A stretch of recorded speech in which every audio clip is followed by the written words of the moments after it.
Querido amigo, hoje temos por propósito estudarmos os capítulos 14 e 15 de 1 Samuel.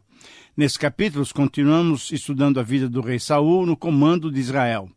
Mas, no capítulo 14, veremos também, de modo mais nítido, a figura e os feitos de Jonatas, o filho de Saul. Jonatas era o filho mais velho de Saul e era um homem de valor, e como veremos nos próximos estudos, por ser um israelita fiel a Deus, ele não concordava com muitas atitudes do seu pai. Nós já tínhamos mencionado Jonatas em 13:2 como comandante de uma terça parte do exército israelita, e com os que estavam sob seu comando, ele derrotou uma guarnição dos filisteus que estavam em Gibeá. Ainda no capítulo 13, nos versos 16 e 22, nos é descrita a participação de Jonatas na batalha contra os filisteus, sendo que ele, juntamente com seu pai, eram os dois únicos que tinham armamento adequado para a guerra. Nesse capítulo 14, então, ao invés de focalizarmos no rei Saul, nós vamos observar alguns detalhes sobre a vida de Jonatas. Podemos ter como título para esse capítulo a seguinte expressão: uma vida exemplar que merece ser seguida. Esse é o título para o capítulo 14, uma vida exemplar que merece ser seguida. Quando estudamos o conteúdo todo do capítulo, percebemos os detalhes desses acontecimentos, e assim, a frase desafiadora que nos envolve e que faz com que apliquemos esse princípio em nossa vida pode ser expressa da seguinte maneira: todos nós somos responsáveis por observar detalhadamente as vidas daqueles que nos oferecem bons exemplos. Eu repito, essa é a frase que vai nos direcionar no estudo do capítulo 14, 52 versículos do capítulo 14. Todos somos responsáveis por observar detalhadamente as vidas daqueles que nos oferecem bons exemplos. E nesse texto nós vamos encontrar 5 detalhes de uma vida exemplar, essa vida de Jonatas. O primeiro detalhe é visto na obtenção da vitória confiada somente no poder divino. Versículos 1 a 14. Enquanto Saul, rei de Israel, sob uma frondosa romanceira, fazia uma reunião com seus 600 homens, apoiado por Aías, um sacerdote pertencendo à família de Eli, Jonatas, cheio de ousadia, tomou a dianteira e agiu. Notamos que Jonatas era um homem de muita fé e de grande capacidade militar. Ele era um bom estrategista. E também percebemos a mão de Deus favorecendo aquele que confia no seu poder. Foi o próprio Jonatas quem disse: para o Senhor, nenhum impedimento há de livrar com muitos ou com poucos, conforme o versículo 6. Esta é uma grande verdade, nós temos que confiar nessa verdade.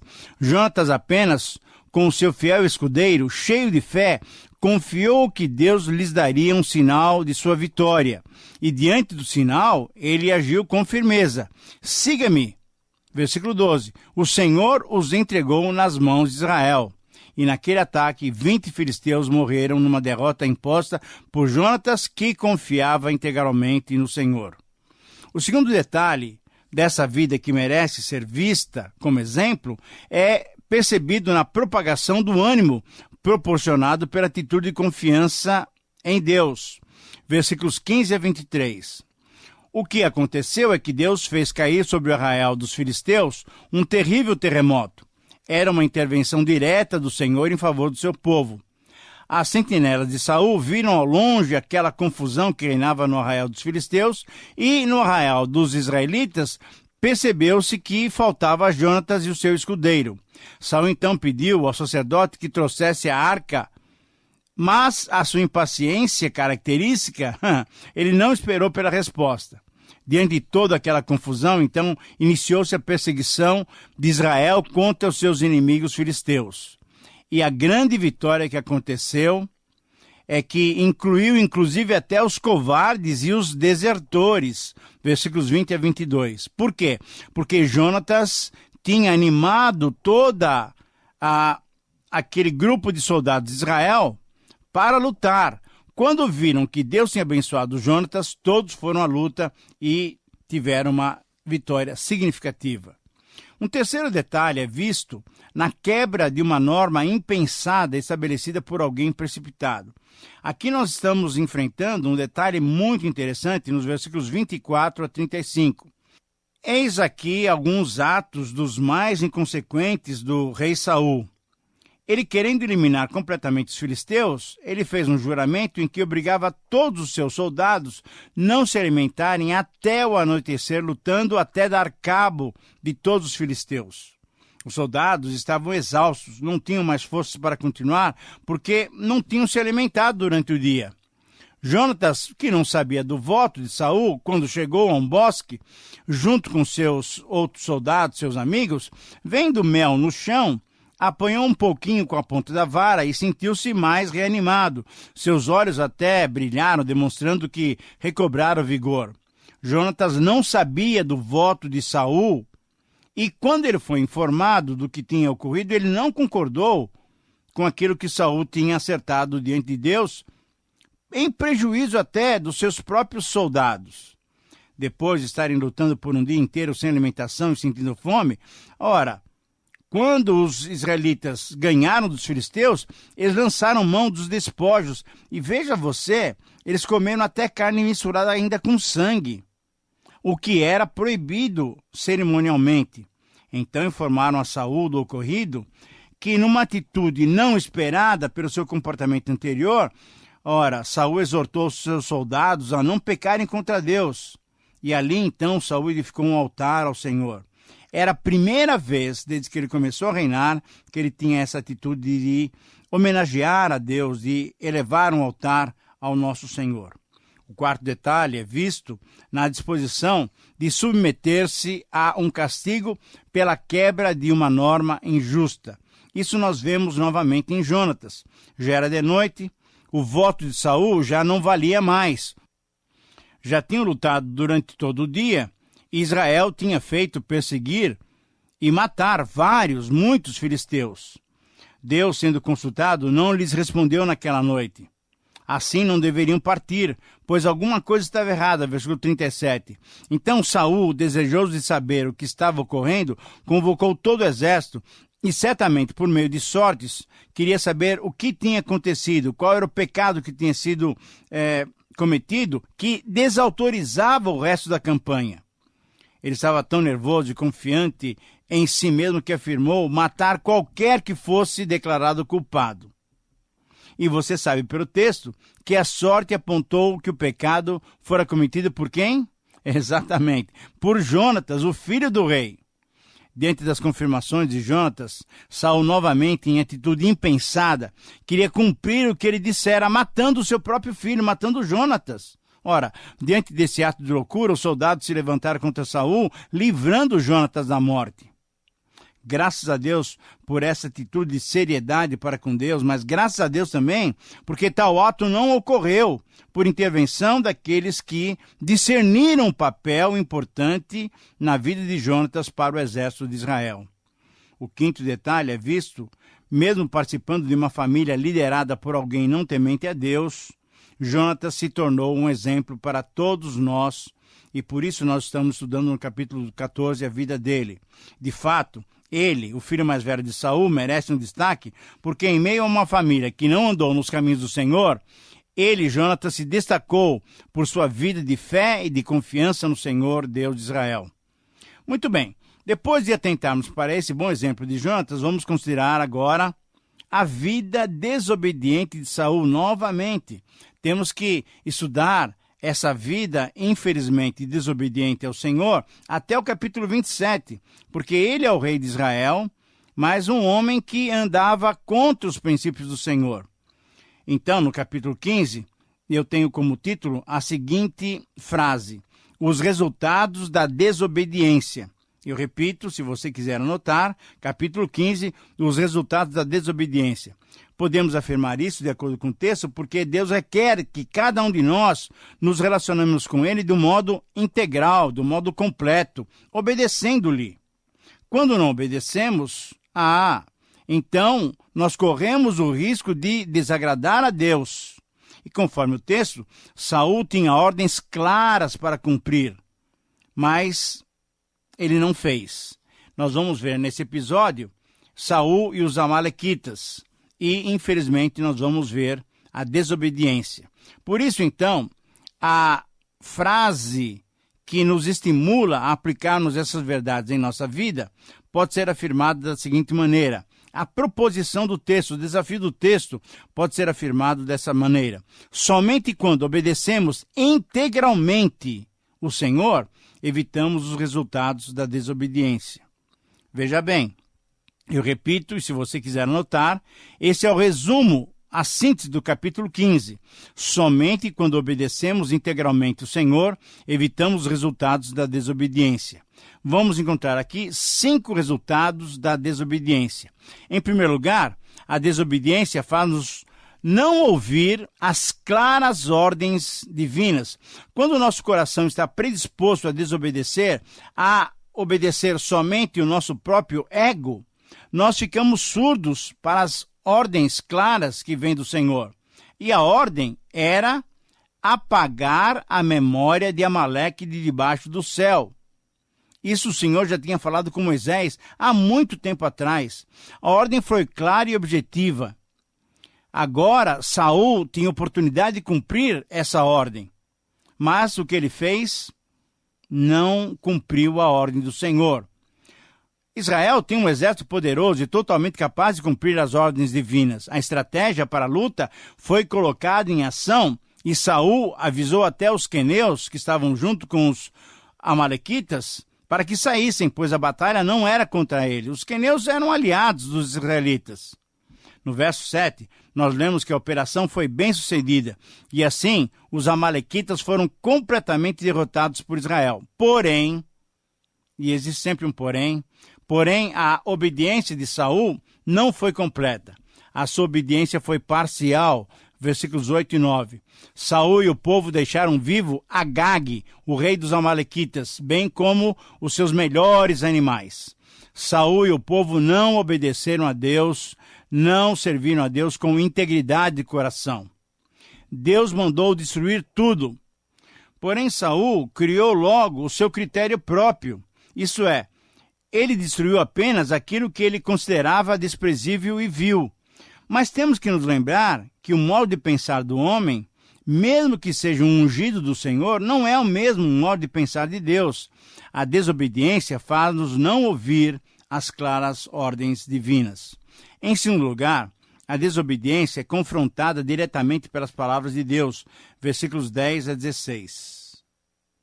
Diante da desobediência tão clara, tão óbvia de Saul, o Senhor Deus novamente se manifestou através de Samuel e disse literalmente, versículo 11, arrependo-me de haver constituído rei a Saul, porquanto deixou de me seguir e não executou as minhas palavras. Ah, querido amigo, quando não obedecemos a Deus, o Senhor fica arrependido daquilo que ele tinha proposto para nós. Agora, temos que entender bem essa frase. Isso não quer dizer a mesma coisa quando nós nos arrependemos. Deus muda o seu tratamento para com o homem de acordo com o comportamento do homem. De forma que quando Deus muda, não é Deus quem muda na sua essência, na verdade, mas é o seu tratamento que muda porque o homem mudou. E esse foi o caso aqui com Saul. Se Saul tivesse obedecido a Deus, Deus estaria do seu lado na defesa do seu povo. Porém, havendo desobediência, Deus mudou o seu tratamento para com o rei de Israel, pois ele não executou as suas palavras. Samuel, como sacerdote e profeta, exercia suas funções de maneira mais definida possível. Ele falava claramente da parte de Deus e intercedia diante de Deus em favor dos homens. Ora, diante da palavra de Deus, Samuel se contristou. Ele passou a noite orando e logo pela manhã ele seguiu para se encontrar com Saul, porque a palavra do Senhor era que Saul não ia ser mais rei. Foi informado que Saul já estava lá no Carmelo, mas já tinha saído do Carmelo, tinha levantado para si um altar. Veja, não era um altar para Deus, mas era um altar para si mesmo. Nós sabemos que Abraão e tantos outros personagens bíblicos levantaram altares para Deus, mas Saul levantou um altar para si mesmo, um monumento para si mesmo, e embora desobedecendo ao Senhor, quando foi se aproximando de Samuel, ele disse, bendito sejas tu do Senhor, versículo 13, eu executei todas as palavras do Senhor. Não era verdade. Saul estava mentindo. ele tinha sido parcial na sua obediência. E isso significa desobediência total aos olhos de Deus. Não tem meia obediência. Não. Quando acontece isso, é uma total desobediência diante do Senhor. Saul disse que foi o povo que tinha separado aqueles animais e acrescentou, dizendo que o povo tinha por propósito sacrificar aqueles animais em oferta ao Senhor. Agora veja só no versículo 15 que Saul se refere a Deus, chamando-o de Senhor teu Deus, isso é, Deus de Samuel. Ele disse isso várias vezes, mas ele sempre se referiu ao teu Deus, ao seu Deus, ao invés de usar os pronomes meu Deus. Por quê? Porque ele próprio reconhecia que estava longe do Senhor. Agora, ele poderia tentar enganar o profeta Samuel, porém jamais enganaria Deus, que conhece as intenções do nosso coração. E conhecia as intenções do coração de Saul. Há muita gente hoje explorando a religião e o nome de Deus para tirar vantagens pessoais e lucros financeiros. Isto é algo perigoso aos olhos de Deus. Samuel disse então a Saul que revelaria o que o Senhor lhe tinha dito naquela noite passada.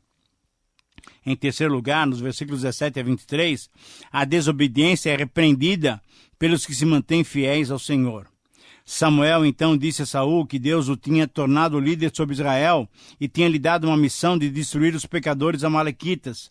Samuel repreendeu Saul porque Saul não obedeceu à voz do Senhor. Por que, pois, não atentasses à voz do Senhor, mas se lançasse no ao despojo e fizesse o que era mal diante do Senhor? Essas foram palavras diretas de Samuel, confrontando o rei agora de Israel, Saul. As palavras do verso 22 são muito objetivas. O Senhor não tem prazer tanto em holocaustos ou em sacrifícios. Veja só o que Samuel disse em nome do Senhor ao rei Saul. Eis que o obedecer é melhor do que o sacrificar, e o atender melhor do que a gordura de carneiros. A rebeldia, querido amigo, é semelhante à feitiçaria e o orgulho. A arrogância é semelhante à idolatria ou o culto aos ídolos. Deus quis comunicar e quer que entendamos que Ele tem mais prazer em nossa obediência do que em nossos atos, nossos ritos cultuais. Cumprindo com determinado dever religioso no domingo, muitos se acham livres para viver como bem entendem durante a semana. Como são errados. Outros, então, chegam a fazer vultuosas ofertas, ou então dão os dízimos, ou fazem algum tipo de penitência ou sacrifício, crendo que isso agrada a Deus. Engano. E o resto do tempo eles vivem do jeito que querem? Engano. Deus requer obediência. Deus requer seriedade na comunhão, na relação com Ele. E o parágrafo termina com as palavras contundentes do versículo 23. Visto que rejeitastes a palavra do Senhor, Ele também te rejeitou a ti, para que não sejas rei. Agora, nós podemos aplicar isso às nossas vidas. Nós sabemos que Saul foi retirado da liderança de Israel. Não naquele momento. Continuou, mas sem a presença do Senhor. Será que o Senhor tem estado conosco? Será que a nossa desobediência não tem levado Deus a se manter parado enquanto nós estamos caminhando para longe dele? Pense um pouquinho nisso. Em quarto lugar, a desobediência faz-nos tentar apresentar respostas adequadas. Versículos 24 a 31. Aqui Saul já estava desesperado. Ele tentou confessar, admitir o seu erro, mas já era tarde.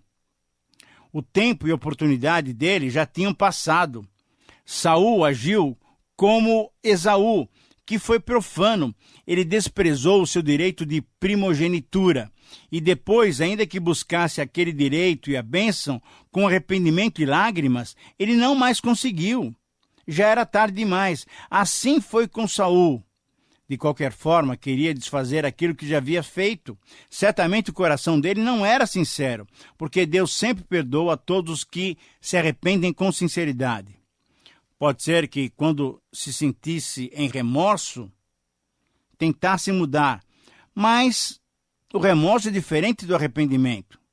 Samuel se virou e se retirou. Saul o segurou bruscamente pelas vestes, mas as vestes de Samuel se rasgaram. Então Samuel, aproveitando aquela situação, declarou em definitivo: o Senhor rasgou hoje de ti o reino de Israel e o deu ao teu próximo, que é melhor do que tu. Querido amigo, essa foi uma sentença violenta, definitiva, triste para o rei Saul. Em quinto e último lugar, chegando ao final do nosso programa, a desobediência dá oportunidade para que outros façam o que deveríamos fazer. E o capítulo 15, então, termina mostrando que Samuel foi obediente às ordens do Senhor. Saul desobedeceu, mas Samuel obedeceu. Samuel seguiu Saul, mas chamou o rei Agag para junto de si. Agag pensou que estaria livre da condenação. Mas a frase final é significativa, pois mostra que Samuel, o instrumento de Deus, nunca mais viu o rei Saul. Samuel matou o rei Agag, porque era a ordem do Senhor, e se afastou completamente de Saul. Que triste fim desse episódio. O profeta de Deus, o sacerdote de Deus, o juiz de Deus, completamente longe, afastado do rei de Israel. Por quê? Porque esse é o desfecho da desobediência. Querido amigo, chegamos ao final de mais um programa. A minha oração, o meu desejo é que você ouça claramente a vontade de Deus para a sua vida e não seja desobediente como Saul, mas seja obediente como Samuel. Que o Senhor Deus te abençoe. Que o Senhor Deus lhe capacite a dar a Ele o melhor da sua vida. Queremos ouvir a sua posição, as suas manifestações a respeito desse programa. Escreva, manda um e-mail para nós. Um grande abraço e até o próximo programa.